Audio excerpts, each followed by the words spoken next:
저희가 추수감사주일로 지키는 날입니다. 감사의 찬송과 예물로 하나님께 나오신 성도들에게 하나님의 사랑과 구원의 은총이 충만하게 부여지기를 우리 주님의 이름으로 축복합니다.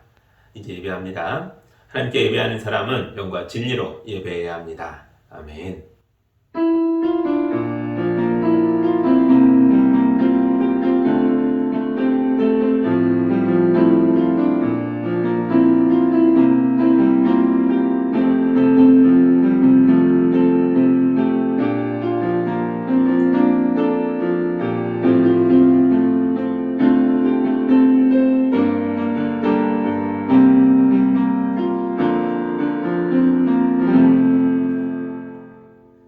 사랑의 하나님 아버지, 성실한 농부처럼 우리를 돌봐주셔서 감사합니다. 추수감사주일을 맞아 우리 성도들이 드리는 감사와 찬송의 예물을 통하여 영광을 받아 주옵소서.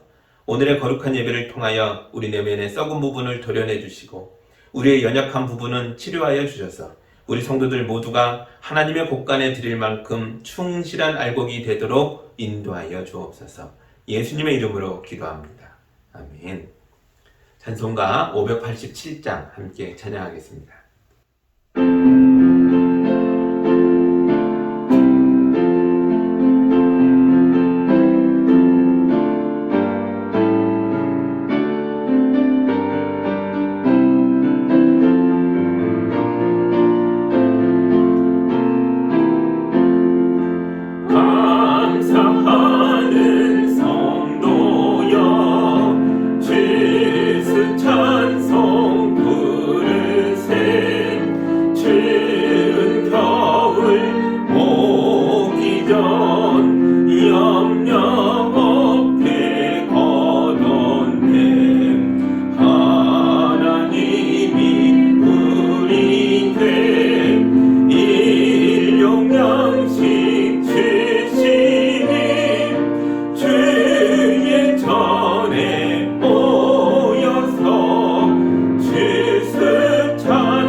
우리 한 주간의 삶을 되돌아보며 하나님 앞에 감사로 나왔지만 주님 앞에 서기에 죄송하고 부끄럽고 잘못된 것들이 있다면 이 시간 다 고백하고 용서받는 기도를 함께 드리겠습니다.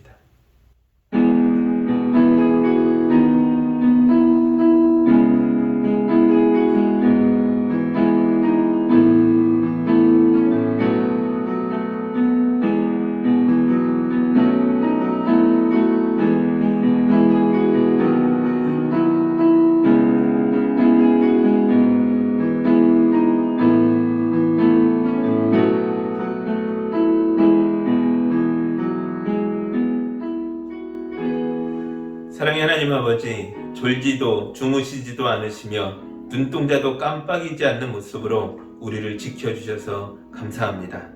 그러나 우리가 하나님보다 사람의 눈을 더 많이 의식해서 거룩한 그리스도인답게 서야 할 자리에서 사람의 눈치를 보며 주눅든 아이처럼 우리의 정체성을 숨겼습니다.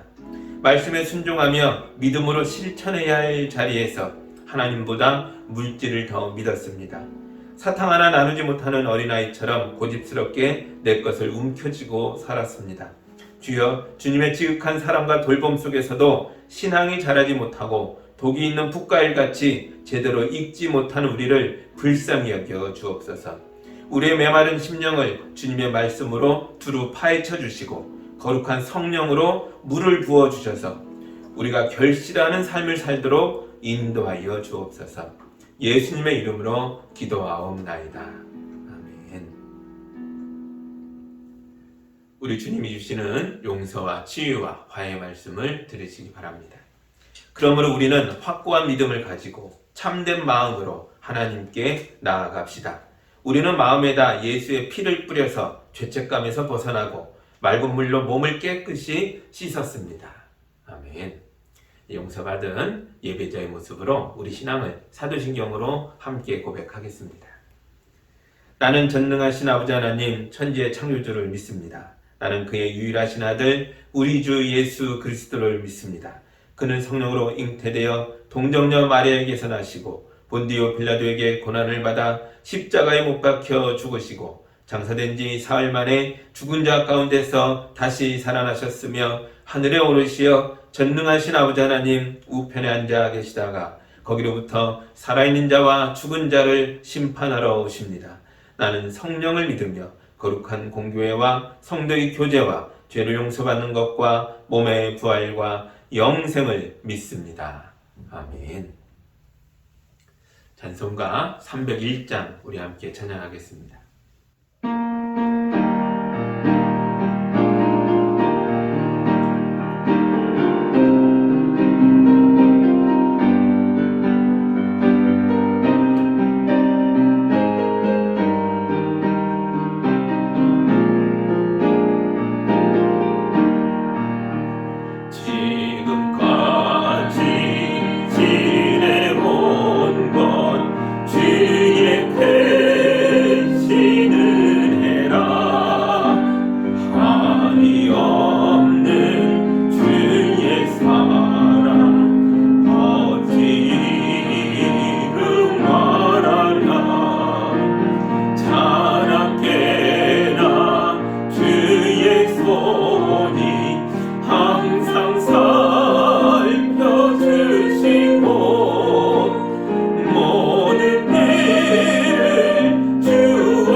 우리 함께 기도합니다.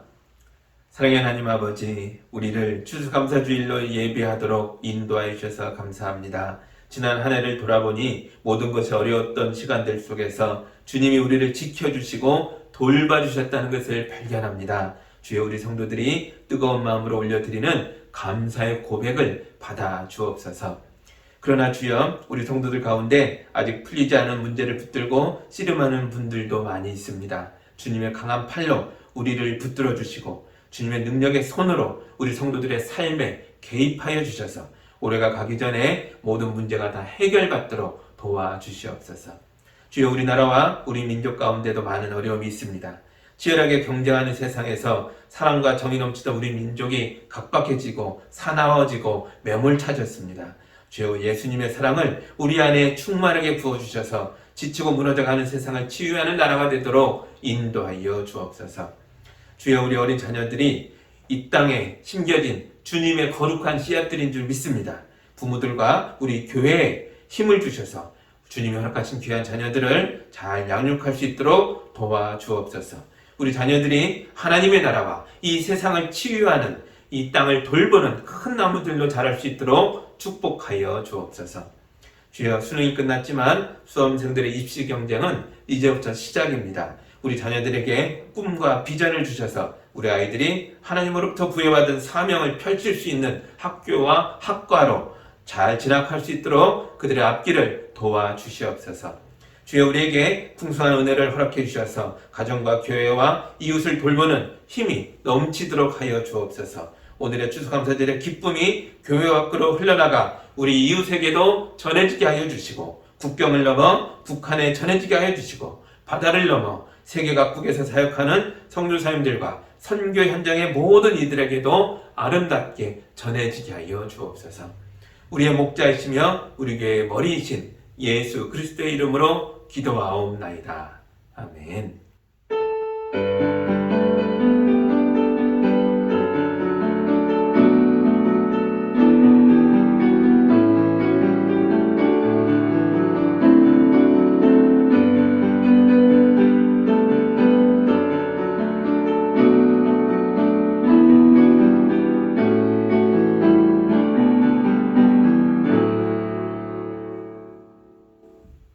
하나님의 말씀 같이 봅니다. 오늘 우리에게 주시는 주님의 말씀은 누가복음 9장 10절에서 17절까지의 말씀입니다. 하나님의 말씀을 봉독할 때 여러분도 함께 보시기 바랍니다. 사도들이 돌아와서 자기들이 한 모든 일을 예수께 이야기하였다. 예수께서는 그들을 데리고 따로 벳세다라고 하는 고을로 물러가셨다. 그러나 무리가 그것을 알고서 그를 따라갔다. 예수께서는 그들을 맞이하셔서 하나님 나라를 말씀해 주시고 또 병고침을 받아야 할 사람들을 고쳐주셨다. 그런데 날이 저물기 시작하니 12제자가 다가와서 예수께 말씀드렸다. 물을 헤쳐보내어 주위의 마을과 농가로 찾아가서 잠자리도 구하고 먹을 것도 구하게 하십시오. 우리가 있는 여기는 빈들입니다. 그러나 예수께서는 그들에게 말씀하셨다. 너희가 그들에게 먹을 것을 주어라. 그들이 말하였다. 우리에게는 빵 5개와 물고기 2무리밖에 없습니다. 우리가 나가서 이 모든 사람이 다 먹을 수 있을 만큼 먹을 것을 사지 않으면 안 되겠습니다. 거기에는 남자만도 약 5,000명이 있었다. 예수께서 제자들에게 말씀하셨다. 사람들을 한 50명씩 떼를 지어서 앉게 하여라. 제자들이 그대로 하여 모두 다 앉게 하였다.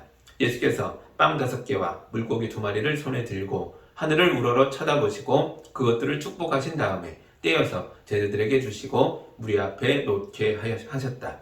그들은 모두 배불리 먹었다. 그리고 남은 부스러기를 주워 모으니 12광줄이나 되었다. 아멘. 잠깐 기도합니다. 하나님 아버지, 추수감사절의 말씀으로 오병이어의 말씀을 주셔서 감사합니다. 이 말씀처럼 우리 성도들이 떼고 나눌 때에 12광주리처럼 풍성하게 거두는 삶을 살도록 축복하여 주옵소서. 예수님의 이름으로 기도합니다. 아멘. 지난주에 우리는 하늘나라의 사정에 대해서 들었습니다. 하나님의 나라는 달란트를 받은 종들의 나라였습니다. 하나님은 자기 백성들에게 달란트를 나눠주셨습니다. 하나님 주신 달란트를 가지고 종들이 장터에 가서 장사비천으로 삼아서 장사를 했습니다. 하나님 주신 달란트를 가지고 이익을 남겨온 종들을 향해 하나님께서 착하고 신실한 종아 칭찬하셨습니다. 그러나 하나님 주신 달란트를 땅에 묻어놓고 사용하지 않았던 종도 있었죠. 하나님은 그 종을 향해 악하고 게으른 종이라고 책망하셨습니다. 장터는 사람들이 활발하게 활동하는 세상입니다. 그리스도인들은 하나님 주신 것을 미천 삼아서 세상이라는 장터에서 우리 삶의 현장에서 활발하게 활동해야 합니다. 하나님은 세상에 없는 것들을 우리에게 주셨습니다. 우리는 죄 많은 나를 위하여 십자가에서 죽어주신 하나님의 아들을 소유하고 있습니다. 우리는 지옥에 던져진 자들을 용서하고 자기 자녀로 받아주시는 하나님의 사랑과 은혜를 소유하고 있습니다. 우린 이걸 복음이라고 부르죠. 우리가 가진 최고의 장사 미천이 바로 예수 그리스도의 복음입니다. 우리가 예수님의 복음을 장사 미천 삼아 많은 사람들에게 나눠주면 복음의 씨앗들이 심겨진 곳마다 싹이 자라서 많은 생명을 구원함으로 커다란 이익을 거두게 될 줄 믿습니다. 그러나 여러분이 엄청난 능력을 발휘해서 천사의 말을 하며 병을 고친다고 해도 여러분 안에 복음의 능력이 없으면, 다시 말해 예수 그리스도의 사랑과 용서와 구원의 능력이 없으면 여러분이 보여준 능력은 아무것도 아닙니다. 여러분이 돈 많은 재벌이 되고 권력을 가진 대통령이 된다 해도, 아니면 거룩한 성자가 된다 할지라도 그저 울리는 꽹과리처럼 시끄러운 소리일 뿐입니다. 이것이 바로 하늘나라의 사정입니다. 우리 교회는 하나님이 주신 달란트입니다.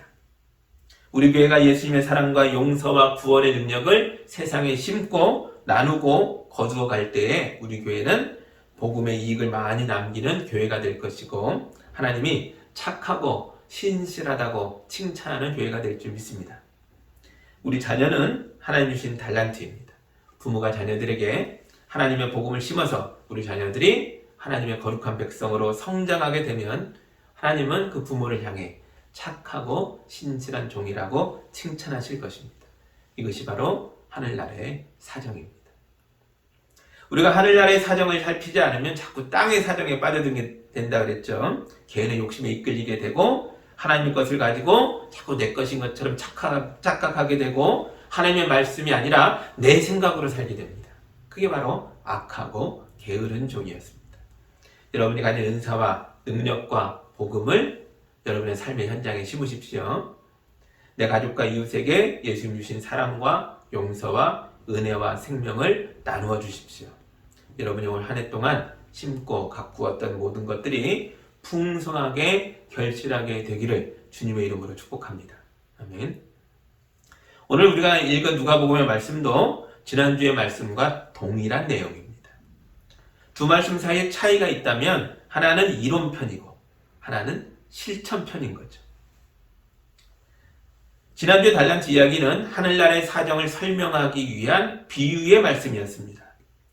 그러면 오늘 말씀은 이 비유가 실제적으로 우리 삶에서 어떻게 적용되고 실천되는가, 그리고 그 결과로 하나님의 나라가 어떻게 우리 모두에게 임하게 되었는가를 생생하게 보여주는 말씀입니다. 이 오늘 말씀을 볼까요? 10절에서 11절 먼저 봅니다. 사도들이 돌아와서 자기들이 한 모든 일을 예수께 이야기하였다. 예수께서는 그들을 데리고 따로 벳세다라고 하는 고을로 물러가셨다. 그러나 무리가 그것을 알고서 그를 따라갔다. 예수께서는 그들을 맞이하셔서 하나님 나라를 말씀해 주시고 또 병고침을 받아야 할 사람들을 고쳐주셨다. 아멘. 사도들이 세상에 가서 예수님께 받은 걸 가지고 나누어 줬습니다. 그리고 승리의 고백을 가지고 우리가 이렇게 많은 이익을 남겼습니다. 감사의 고백을 가지고 예수님께 돌아왔습니다. 예수님은 세상에 가서 복음을 심고 나눠주느라 수고한 제자들을 데리고 벳세다라는 고을로 가셨습니다. 베드로와 안드레 형제 그리고 빌립이 이 벳세다 출신입니다. 예수님 일행은 이곳에 쉬러 온 겁니다. 이제 좀 쉬자, 수고했다, 안식을 누리려고 왔습니다. 그러나 사도들을 통해서 하나님의 나라를 맛보게 된 사람들이 큰 무리를 지어 제자들의 뒤를 따라왔습니다. 예수님은 목자 없는 양처럼 빈들을 헤매는 사람들을 보고 마음이 아프셨습니다. 그래서 예수님과 제자들은 편안한 휴식을 포기하고 그들을 맞이해주고 그들에게 하나님 나라를 선포하고 병든 사람들을 돌보며 병을 고쳐주었습니다. 여러분, 이게 교회입니다. 주일은 우리에게 크게 두 가지 의미가 있습니다. 하나는 세상에서 수고한 제자들이 예수님께 와서 주님, 우리가 주의 이름으로 이 땅을 이렇게 살다가 왔어요 라고 보고하고 우리 예수님과 함께 기뻐하는 날입니다. 또 하나는 하나님 품에서 편안하게 쉬는 거죠. 구약 성경의 안식일의 의미가 신약 성경의 주일 안으로 다 들어와야 합니다. 지난주에 왔던 달란트 말씀도 그렇습니다. 5달란트 받은 사람, 2달란트 받은 사람이 장사하여 이익을 남긴 걸 주인에게 와서 감사하며 고백하며 드릴 때 주인이 뭐라 그래요? 신실하고 착한 종 잘했다. 내 기쁨에 함께 참여하라. 함께 누리자. 이게 주일입니다. 그런데 오늘 말씀에 보면 예수님의 교회는 쉬지를 못했습니다. 왜냐하면 큰 무리가 제자들의 뒤를 따라왔기 때문입니다. 이들은 아직 복음의 참 맛을 모릅니다. 이들은 예수님을 사랑하고 예수님께 순종하는 사람들이 아닙니다. 다만 제자들을 통해 하늘나라의 맛을 본 게 잊을 수가 없는 거예요. 한번 맛본 건데 너무 좋은 거죠. 그 맛을 조금 더 보려고 따라온 사람들입니다. 이 사람들 또한 교회입니다. 우리는 교회 안에서 나의 안식을 누릴 권리를 가지고 있습니다. 그러나 우리 교회 안에는 성숙한 제자들만 있는 게 아니라고요. 우리 교회 안에는 복음의 진수를 깨닫고 싶어서 제자들의 뒤를 밟아 교회에 나온 사람들도 있는 겁니다. 예수님과 제자들은 이런 사람들을 돌보려고 휴식을 포기하셨습니다. 여러분도 우리 교회 안에 들어온 연약한 사람들을 위하여 여러분의 사랑과 은혜와 생명의 능력을 사용해 주시기 바랍니다. 저는 매주일 강단에 설 때마다 우리 성도들의 뒤를 봅니다. 세상에서 제자의 삶을 살아가고 있는 우리 성도들의 뒤를 따라오는 사람들이 반드시 있어야 하니까요. 여러분이 교회에 오는데 여러분의 뒤를 아무도 따라오지 않는다면 이유는 크게 두 가지일 것 같아요. 첫째는 여러분이 세상에서 제자의 삶을 살지 않았던 거죠. 아니면 여러분이 그리스도의 복음이라는 이 놀라운 가치를, 이 놀라운 하나님의 선물인 이 달란트를 땅에 묻어놨겠죠. 초대교회 성도들은 매를 맞고 감옥에 갇히고 십자가형에 처해지는 상황 속에서도 복음을 전했습니다. 누가 이런 끔찍한 일을 당하는 종교를 믿을 수 있겠습니까? 다 도망가야죠. 그런데 놀랍게도 로마와 그리스와 아시아와 아프리카 전역에서 많은 사람들이 예수님을 배우고 믿고자 교회로 찾아왔습니다. 신약 성경은 이러한 위대한 교회와 위대한 성도들의 이야기로 꽉 차 있습니다. 여러분이 세상에 가서 예수의 복음을 여러분의 가족과 이웃에게 전했다면 여러분이 교회에 올 때에 여러분의 뒤를 따라오는 사람들이 있었을 겁니다. 있어야 합니다. 그게 여러분의 열매니까요. 생명을 심으면 생명이 열리는 법입니다. 그런데 몇 주가 돼도 몇 달이 돼도 아니 몇 년이 지나도록 내 뒤를 따라오는 사람이 아무도 없다면 혹시 내가 복음의 달란트를 땅에 묻어버린 악하고 게으른 종인 건 아닐까? 여러분의 신앙생활을 돌아보며 반성해야 합니다. 그런데 예수님의 교회 안에 사람들이 너무 많이 들어오니까 자원이 부족해졌습니다. 그래서 제자들이 근심과 걱정에 빠져들었습니다. 이게 오늘 말씀의 사건이 일어나게 된 배경입니다. 12절 볼까요? 그런데 날이 저물기 시작하니 12제자가 다가와서 예수께 말씀드렸다. 무리를 헤쳐보내어 주위의 마을과 농가로 찾아가서 잠자리도 구하고 먹을 것도 구하게 하십시오. 우리가 있는 여기는 빈들입니다. 제자들은 이 사람들이 이제 그만 갔으면 좋겠다는 거예요. 지금 이곳은 빈들, 아무것도 없는 벌판입니다. 그래서 이곳에 5,000명이 넘는 사람들이 모여 있었던 거죠. 날이 서서히 저물어가면서 어두컴컴해지기 시작했습니다. 하지만 제자들은 이 사람들을 먹이기는커녕 우리가 먹을 것도 없는 상황이었다는 거죠. 그래서 제자들이 예수님, 이 사람들 다 보내야 합니다. 이 사람들이 자기들의 먹을 것과 잠자리를 스스로 구하게 해야 합니다. 우리는 이 사람들을 책임질 수 없습니다. 이렇게 말합니다. 이 말은 지극히 상식적이고 당연한 말입니다. 많은 성도들이 지극히 상식적이고 당연한 말을 합니다. 목사님, 우리 교회는 이런 문제가 있고 저런 문제가 있습니다. 목사님, 아무개 성도는 이게 문제고 또 저 성도는 또 저게 문제입니다. 모두 일리 있는 말이고 모두 교회를 걱정해서 하는 말들입니다. 그러나 우리 예수님은 제자들이 말하는 지극히 상식적인 말들에 대해서 다르게 반응하셨습니다. 13절 볼까요? 그러나 예수께서는 그들에게 말씀하셨다. 너희가 그들에게 먹을 것을 주어라. 그들이 말하였다. 우리에게는 빵 5개와 물고기 2마리밖에 없습니다. 우리가 나가서 이 모든 사람이 다 먹을 수 있을 만큼 먹을 것을 사지 않으면 안 되겠습니다. 예수님은 공동체 문제를 정확하게 집어내고 있는 제자들에게 너희가 그들에게 먹을 것을 주어라 라고 말씀하셨습니다. 그러자 제자들이 과학적인 데이터를 들어서 왜 그럴 수 없는가를 예수님께 설명합니다. 예수님, 우리에게는 빵 5개, 물고기 2마리가 전부입니다. 우리가 이 많은 사람들을 먹이려면 음식을 아주 많이 사와야 합니다. 똑같은 내용이 나오는 다른 복음서에서는 음식값으로 200데나리온이 필요합니다 라고 제자들이 필요한 돈의 양까지 아주 정확하게 계산해서 말하고 있습니다. 한 달란트를 받은 사람이 왜 그 귀한 달란트를 땅에다 묻었습니까? 종이 주인의 생각을 무시했기 때문입니다. 주인의 생각을 알아보려 하지 않고 자기 생각으로 판단했기 때문입니다. 우리도 같은 방식으로 예수님의 말씀을 무시합니다.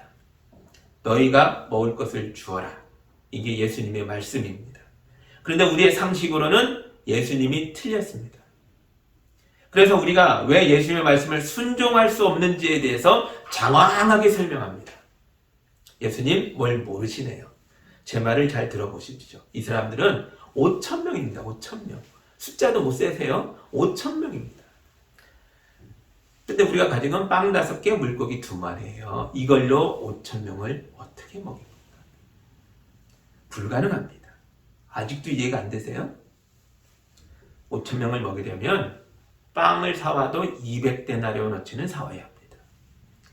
근데 지금 우리는 그 200데나리온도 없다고요. 아니 돈이 있어도 여기 빈들이에요. 해가 저물어가는 이 시간에 어디 가서 그 빵을 사온단 말입니까? 하나하나 따져도 되는 게 아무것도 없어요. 안 됩니다. 자, 이제 여러분이 생각해 보십시오. 예수님이 정말 이런 사정을 모르셨나요? 당연히 다 알고 계십니다. 그런데 왜 제자들은 장황하게 설명하면서 예수님을 가르치려고 하는 겁니까? 제자들은 과학적인 데이터들로 변명과 핑계를 댈 뿐만 아니라 핑계를 댈 게 아니라 다른 말을 할 수 있었어야 합니다. 이거죠. 주여, 그러면 우리가 어떻게 하면 되겠습니까? 주님이 뭔가를 요구하셨습니다. 무엇을 말씀하셨습니다. 설교 중이든 성경을 읽든 어느 순간에 말씀이 나에게 다가옵니다. 그때 여러분은 어떤 생각을 하십니까? 난 이걸 할 수 없는 수만 가지 이유를 찾아내서 하나님 난 못하겠어요 라고 하시겠습니까? 아니면 주여, 그럼 내가 어떻게 해야 합니까? 라고 물으시겠습니까? 뭐가 더 맞는 태도입니까? 어떤 교회에 세탁소로 크게 성공한 장로님이 계셨습니다. 이 장로님이 교회에서 기도 모임을 인도하는데 어떤 여자 집사님이 경제적인 어려움을 해결해 달라는 기도 제목을 내는 걸 들었습니다.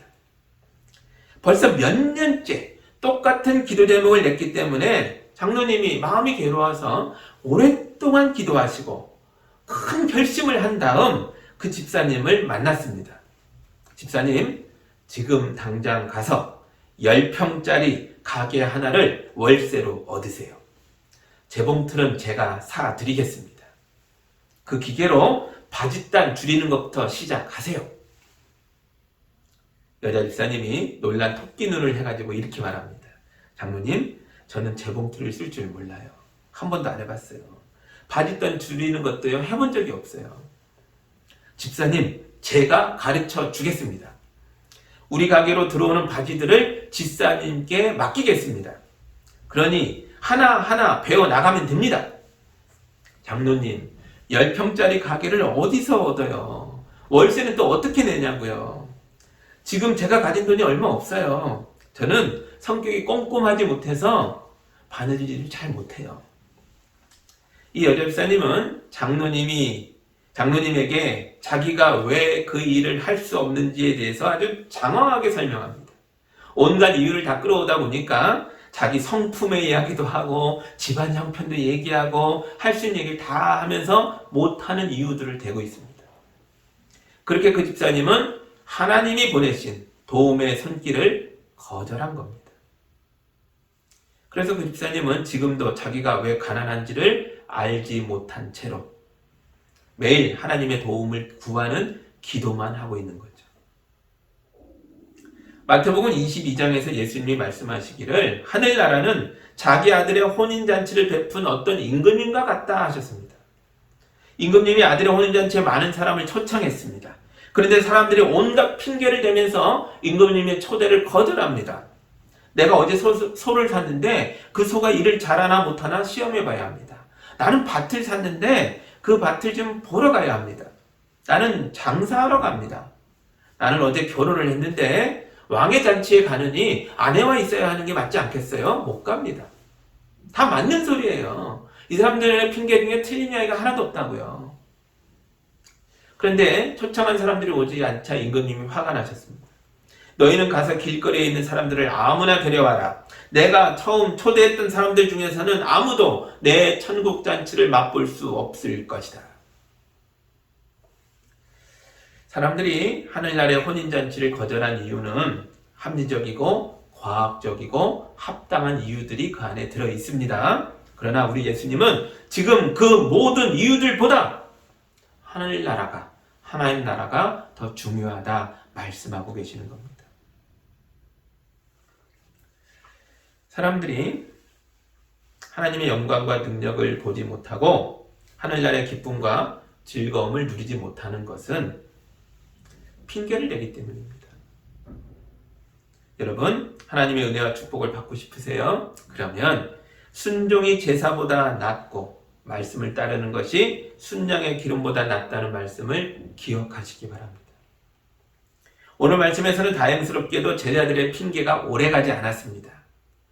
제자들은 핑계하던 마음을 바꿔서 주님의 말씀에 순종하기 시작합니다. 14절과 15절 보시죠. 거기에는 남자만도 약 5,000명이 있었다. 예수께서 제자들에게 말씀하셨다. 사람들을 한 50명씩 떼를 지어서 앉게 하여라. 제자들이 그대로 하여 모두 다 앉게 하였다. 아멘. 제자들이 예수님의 말씀을 순종하여 5,000명을 50명씩 떼로 나누어 그 자리에 앉게 했습니다. 드디어 제자들이 순종하니까 5,000명의 사람들도 아주 순하게 제자들의 인도하심대로 순종하여 각자 때를 이루어 자리에 앉습니다. 이게 쉬운 일이 아닙니다. 가정에서도 그렇습니다. 부모님이 말씀에 순종하면 자녀도 말씀에 순종하는 걸 배우게 될 겁니다. 누군가가 앞서서 순종할 때 다른 사람도 따라가는 거거든요.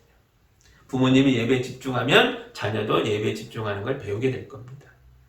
교회에서도 장로님들이 예수님의 말씀에 순종할 때 권사님들과 집사님들이 장로님들의 순종을 배우게 될 것입니다. 권사님과 집사님들이 헌신하고 봉사할 때 교인들이 권사님과 집사님의 헌신과 봉사를 배우게 될 것입니다. 제자들이 예수님의 말씀에 순종하자 이제부터 예수님으로부터 하늘나라의 사건이 펼쳐집니다. 16절과 17절입니다. 예수께서 빵 5개와 물고기 2마리를 손에 들고 하늘을 우러러 쳐다보시고 그것들을 축복하신 다음에 떼어서 제자들에게 주시고 무리 앞에 놓게 하셨다. 그들은 모두 배불리 먹었다. 그리고 남은 부스러기를 주워 모으니 12광줄이나 되었다. 아멘. 우리 예수님이 제자들에게 건네준 빵 5개와 물고기 2마리를 손에 들고 하늘을 우러러 보시며 축복하셨습니다. 그리고 제자들에게 그것을 다시 돌려주셨다고요. 그리고 사람들에게 나눠주라 말씀하셨습니다. 앞에 말씀 기억하시죠? 너희가 먹을 것을 주라. 그리고 그것이 어떻게 가능한지를 예수님이 길을 열어주고 계시는 거죠. 이것이 예수님의 방법입니다. 여러분 더 기발한 것이 있을까요? 조금 더 과학적이고 합리적이어야만 더 좋을 것 같아요? 그렇지 않습니다. 이것으로 충분합니다. 우리에게는 고통받는 사람들을 돌볼 수 있는 능력이 충분하지 않습니다. 그러나 아주 아무것도 없는 것도 아니죠. 찾아보면 빵 5개, 물고기 2마리 정도가 우리 안에 있다고요. 잘 찾아보면 있습니다. 그것이 아무리 작은 거라 할지라도, 우리 생각엔 이게 불가능해 보인다 할지라도 내가 포기하지 않고 우리 주님께 맡기면 우리 주님이 그것을 받아들고 하늘을 우러러 쳐다보시며 축복하시고 우리에게 다시 돌려주실 것입니다. 그러면 그 작은 걸 가지고 우리 이웃에게, 내 가족에게, 우리 교인들에게, 또 세상에 나를 만나는 많은 사람들에게 나누어 줄 때에 기적이 일어나게 될 줄 믿습니다. 이게 하나님의 방법입니다. 달란트인데 그것을 미천 삼아 예수의 복음을 선포할 때 많은 이익을 남기게 될 줄 믿습니다. 작은 것을 나눠줬는데요, 없어지지 않는 거예요. 그 작은 것을 또 다른 사람에게 주었는데 여전히 내 안에 그것이 있는 거예요. 또 주고 또 주는데 줄어들지 않는 겁니다. 이게 바로 오병이어의 기절입니다. 여러분 안에 무엇이 있습니까?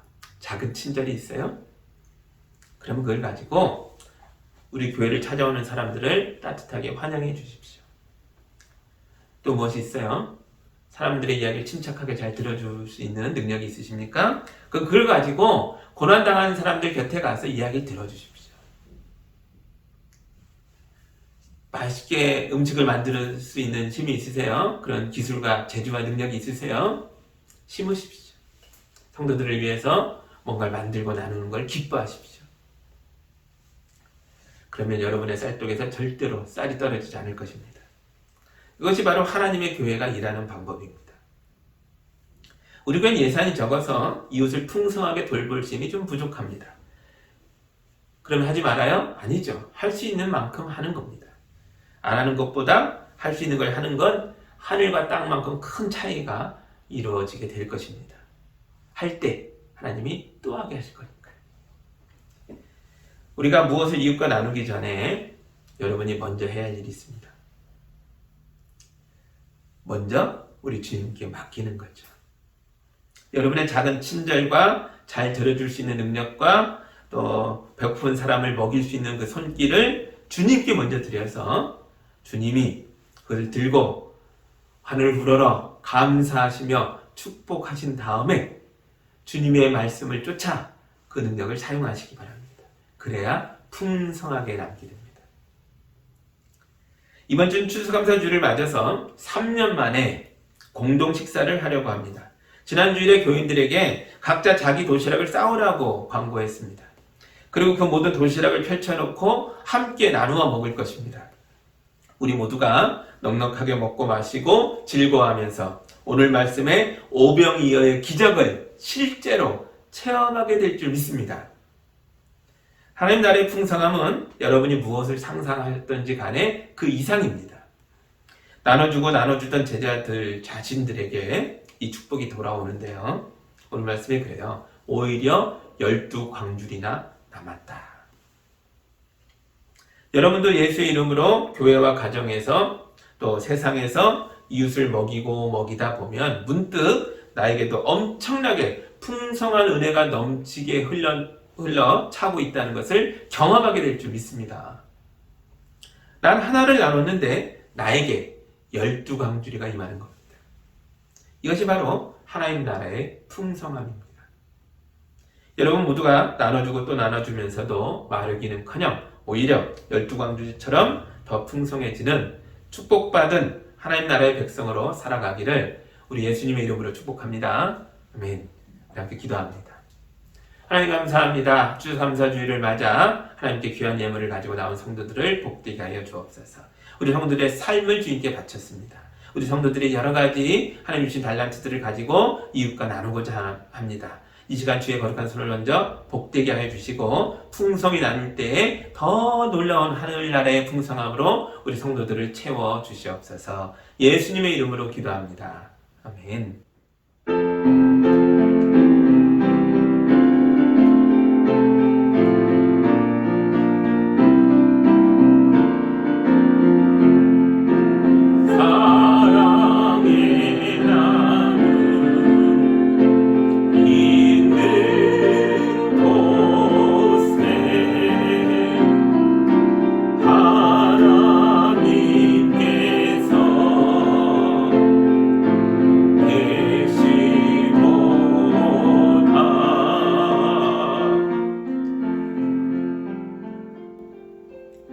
하나님 감사합니다.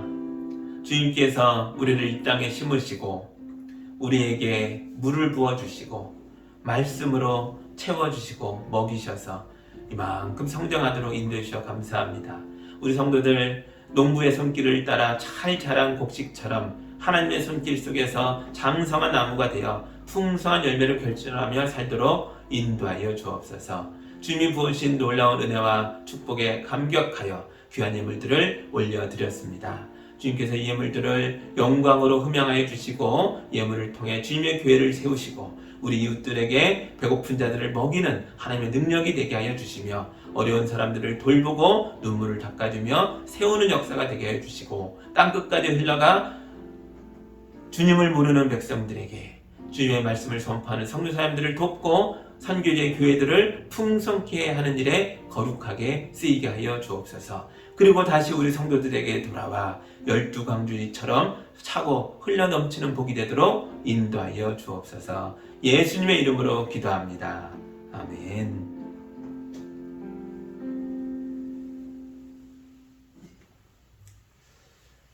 할렐루야. 이제 다음 주일부터는 또 대림절이 시작됩니다. 우리 예수님이 오실 날을 우리가 기억하며 간절한 마음으로 주님을 기다리는 절기가 시작됩니다. 교회 여러분은 사실 11월 마지막 주일이 교회 달력으로 마지막 날이고요. 이제 대림절이 시작하는 날부터 새로운 새해가 시작된다라고 교회는 그렇게 생각을 해왔습니다. 우리도 추수감사로 한 해를 주님께 올려드리고 새롭게 시작하는 대림절을 또 주님을 바라는 간절한 마음으로 기도하면서 준비하면 좋겠습니다. 주가 일하시네 우리 힘차게 부르고 우리 삶의 자리로 담대하게 나아가겠습니다.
그리스도의 은혜와 우리 하나님 아버지의 크신 사랑과 성령님의 교통하심이 주님 말씀을 듣고 주님 말씀에 순종하여 주님이 허락하신 것들을 심고 나누며 풍성하게 거둬가는 성도들과 성도들의 가정과 삶의 터전 위에 이제로 저녁까지 함께하기를 간절히 축원하옵나이다.